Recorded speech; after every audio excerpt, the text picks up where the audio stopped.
सोमनाथ मंदिर के समक्ष खड़ी वह घुड़सवार प्रतिमा, जिसकी आंखों में गर्व और साहस की चमक है, हर आगंतुक को वीरता और बलिदान की एक अनुपम गाथा सुनाती है।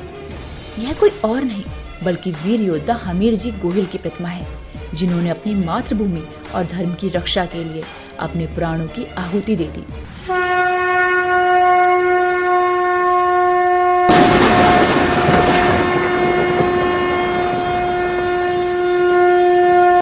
यह कहानी केवल एक युद्ध की नहीं बल्कि एक ऐसे अमर बलिदान की है जिसने युगों युगों तक स्वाभिमान और शौर्य की मशाल जलाई रखी।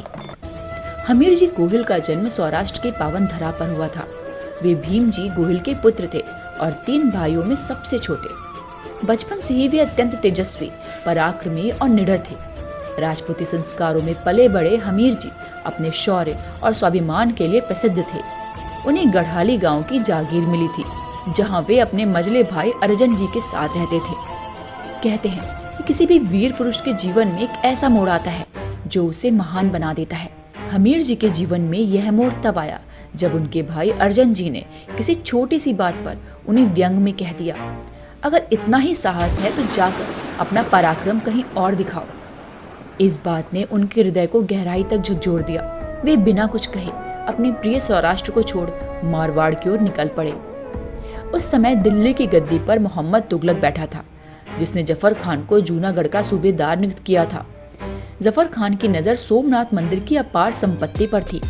उसने एक आदेश निकाला कि अधिक संख्या में लोग सोमनाथ के दर्शन ना कर सकें, लेकिन शिवरात्रि के पर्व पर हजारों श्रद्धालु मंदिर में दर्शन करने पहुंचे।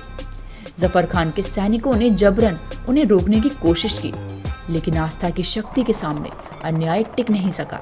रसूल खान, जो जफर खान का दाहिना हाथ था, मंदिर परिसर में हिंसा फैलाने की कोशिश कर रहा था, लेकिन मंदिर की रक्षा करने वाले वीरों ने उसका संहार कर दिया।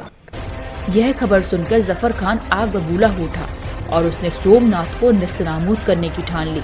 जब सोमनाथ पर हमले की आहट गढ़ाली पहुंची तो हमीर जी के मंझले भाई अर्जन जी ने उन्हें वापस बुलाने के लिए एक गढ़वी को भेजा।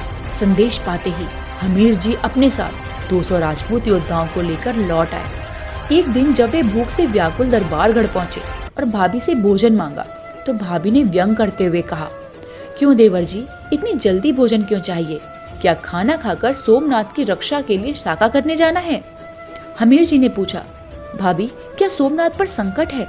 तब भाभी ने बताया, सूबेदार जफर खान सोमनाथ का विध्वंस करने के लिए निकल चुका है। यह बात सुनकर हमीर जी औचक खड़े हो गए और पूछा, भाभी क्या बात कर रही हो? क्या कोई राजपूत सोमनाथ के लिए मरने निकल पड़े, ऐसा नहीं? जिस पर भाभी ने कहा, तुम खुद राजपूत नहीं हो क्या? यह सुनते ही हमीर जी का खून खौल उठा। उन्होंने उसी क्षण प्रतिज्ञा कर ली, मैं सोमनाथ मंदिर की रक्षा के लिए साका करूंगा।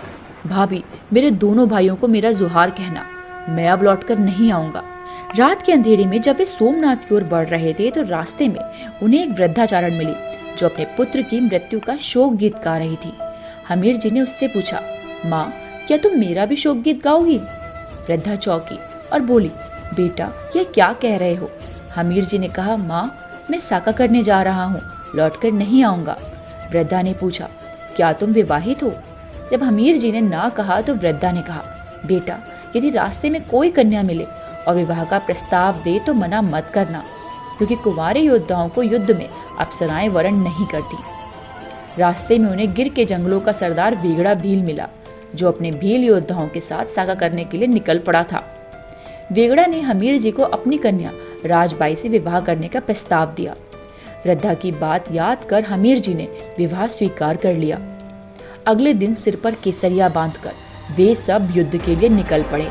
बाहर के मोर्चे पर भील योद्धाओं के तीरों ने मुस्लिम आक्रांताओं की सेना को त्राही त्राही करने पर मजबूर कर दिया, लेकिन संख्या बल और साधन कम होने के कारण वेगड़ा और साहसी भील सोमनाथ के लिए हो रहे रक्षा यज्ञ में समिधा बनकर खत्म हो गए। जफर खान की सेना ने 3 तरफ से सोमनाथ को घेर लिया था और चौथी तरफ समुद्र था।